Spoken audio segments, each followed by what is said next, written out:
ಮೂಡಾ ಮಾಜಿ ಆಯುಕ್ತ ನಟೇಶ್ ಬಡ್ತಿಗಾಗಿ ಲಂಚ ಆರೋಪ. ನಟೇಶ್ ದೂರಿನ ಆಧಾರದಲ್ಲಿ ಸ್ನೇಹಮಯಿಗೆ ಸಿಸಿಬಿ ಗ್ರಿಲ್ ಹಾಕಿದ್ದ.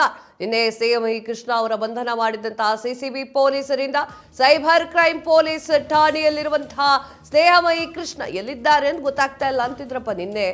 ಇವಾಗ ಸೈಬರ್ ಕ್ರೈಮ್ ಆಫೀಸಲ್ಲಿ ಇದ್ದಾರೆ ಅನ್ನೋದು ಗೊತ್ತಾಯ್ತು.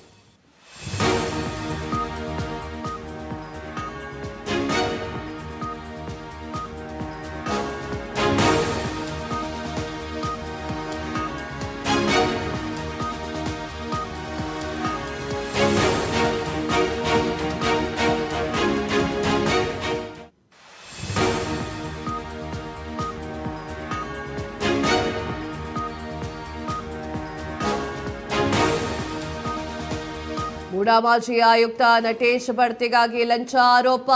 ನಟೇಶ್ ದೂರಿನ ಆಧಾರದಲ್ಲಿ ಸ್ನೇಹಮಯಿ ಸಿಸಿಬಿಗೆ ಗ್ರಿಲ್.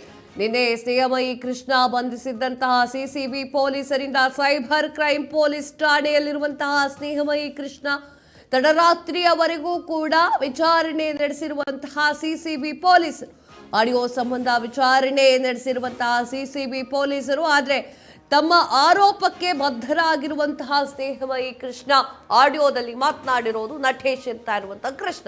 ಸ್ನೇಹಮಯಿ ಕೃಷ್ಣ ಹೇಳಿಕೆಯನ್ನ ದಾಖಲಿಸಿಕೊಂಡಿರುವಂತಹ ಸಿಸಿಬಿ ಅಧಿಕಾರಿಗಳು ಏನ್ ಶುರುವಾಯಿತು, ಎಲ್ಲಿಂದ ಶುರುವಾಯಿತು? ಇದು ಕೋರ್ಟ್ ಇರುತ್ತೆ. ಕೋರ್ಟ್ನಲ್ಲಿ ವಾದ ಪ್ರತಿವಾದಗಳು ನಡೀತಾ ಇರುವಂತಹ ಸಮಯದಲ್ಲಿ ಏನಾಗುತ್ತೆ ಅಂತಂದ್ರೆ, ಸ್ನೇಹಮಯಿ ಕೃಷ್ಣ ಅವರ ಅಪೋಸಿಟ್ ಇದ್ದವರು ಜಡ್ಜ್ ಹತ್ರ ಕೇಳುತ್ತಾರೆ, ಸರ್ ನಮ್ಗೊಂಚೂರು ಟೈಮ್ ಬೇಕು, ಕಾಲಾವಕಾಶ ಬೇಕು, ಮಧ್ಯಾಹ್ನ 3 ಗಂಟೆವರೆಗೆ ಅವಕಾಶವನ್ನು ಕೊಡಿ ಅಂತ ಹೇಳಿ. ಆ ಮಧ್ಯಾಹ್ನ 3 ಗಂಟೆ ಒಳಗಾಗಿಯೇ ಪೊಲೀಸರು ಬಂದು ಸ್ನೇಹಮಯಿ ಕೃಷ್ಣ ಅವ್ರನ್ನ ಕರ್ಕೊಂಡು ಹೋಗ್ತಾರೆ. ಮೂಡಾ ಮಾಜಿ ಆಯುಕ್ತ ನಟೇಶ್ ಬಡ್ತಿಗಾಗಿ ಲಂಚ ಆರೋಪವನ್ನ ಮಾಡಿದಂತಹ ಸ್ನೇಹಮಯಿ ಕೃಷ್ಣ ನಟೇಶ್ ದೂರಿನಿಂದ, ಈಗ ದೂರು ಯಾವಾಗ ಆಗಿತ್ತು? 18ನೇ ತಾರೀಕಿಗೆ ದೂರ ಆಗಿದೆ. ದೂರನ್ನ ನೀಡಿದ್ದಾರೆ ನಟೇಶ್ ಅವರು ಅಂತ ಹೇಳಲಾಗ್ತಾ ಇದೆ. ಇದು ಸಾಕಷ್ಟು ಕಡೆಯಲ್ಲಿ ಇಲ್ಲ, ಇವತ್ತು ನಿನ್ನೆ ಬೆಳಿಗ್ಗೆ ಆಗಿರುವಂತಹ ದೂರು ಇದು ಅಂತ ಹೇಳಲಾಗ್ತಾ ಇದೆ.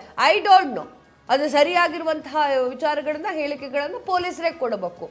ಮೂಡಾ ಮಾಜಿ ಆಯುಕ್ತ ನಟೇಶ್ ಬಡ್ತಿಗಾಗಿ ಲಂಚ ಆರೋಪವನ್ನ ಮಾಡಲಾಗ್ತಾ ಇತ್ತು. ನಟೇಶ್ ದೂರಿನ ಆಧಾರದಲ್ಲಿ ಈಗ ಸ್ನೇಹಮಯಿಗೆ ಸಿಸಿಬಿ ಗ್ರಿಲ್ ಅನ್ನ ಹಾಕಲಾಗಿದೆ. ನಿನ್ನೆ ಸ್ನೇಹಮಯಿ ಕೃಷ್ಣ ಬಂಧನ ಮಾಡಿದಂತಹ ಸಿಸಿಬಿ ಪೊಲೀಸರು, ಸೈಬರ್ ಕ್ರೈಮ್ ಪೊಲೀಸರು ಠಾಣೆಯಲ್ಲಿರುವಂತಹ ಸ್ನೇಹಮಯಿ ಕೃಷ್ಣ ನಿನ್ನೆ ಸ್ನೇಹಮಯಿ ಮನೆಯಲ್ಲಿ ಸಿಸಿಬಿ ಪೊಲೀಸರು ತಲಾಶ್ ನಡೆಸಿದ್ದಾರೆ. 2 ಮನೆ, 1 ಕಚೇರಿಯಲ್ಲಿ ಸಿಸಿಬಿ ಫುಲ್ ಸರ್ಚಿಂಗ್.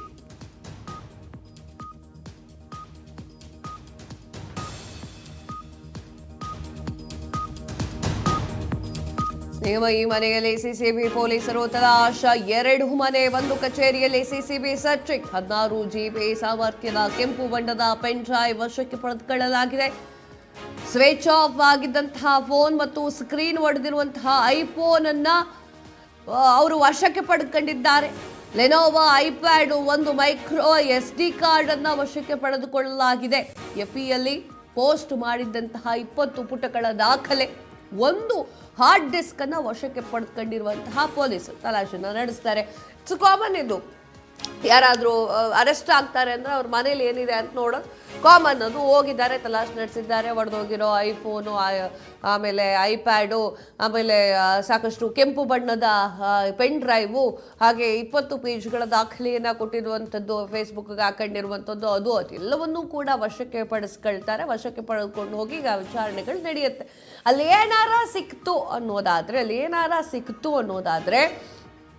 ಮತ್ತೆ ಇದು ಮುಗಿಯದ ಹಾಡಾಗತ್ತೆ. 16 GB ಸಾಮರ್ಥ್ಯ ಉಳ್ಳಂತಹ ಒಂದು ಕೆಂಪು ಬಣ್ಣದ ಪೆನ್ ಡ್ರೈವ್ ವಶಕ್ಕೆ ಪಡೆದುಕೊಳ್ಳಲಾಗಿದೆ. ಇಲ್ಲಿ ನಟೇಶ್ ಅವರು ನನ್ನ ಒಂದು ವಾಯ್ಸನ್ನು AI ವಾಯ್ಸ್ ಆಗಿ ಕನ್ವರ್ಟ್ ಮಾಡಿ, ಅಂದರೆ AI ಬಳಕೆ ಮಾಡ್ಕೊಂಡು ಎಡಿಟ್ ಮಾಡಲಾಗಿದೆ ಅನ್ನುವಂತಹ ಒಂದು ವಿಚಾರವನ್ನು ಅವ್ರು ಹೇಳ್ತಾರೆ. ಆ ಒಂದು ಕಾರಣಕ್ಕಾಗಿ ಇವರನ್ನ, ಯಾರು ಸ್ನೇಹಮಯಿ ಕೃಷ್ಣ ಅವರನ್ನ ಕರ್ಕೊಂಡು ಹೋಗಿರುವಂತಹ ಪೊಲೀಸರು ಇವಾಗ ಏನು ಎತ್ತ ಅನ್ನುವಂತಹ ವಿಚಾರಗಳನ್ನೆಲ್ಲ ನಡೆಸ್ತಾ ಇದ್ದಾರೆ. ನೋಡ್ಬೇಕು ಮುಂದಿನ ದಿನಗಳಲ್ಲಿ ಏನಾಗುತ್ತೆ ಇದು ಅಂತ ಹೇಳಿ.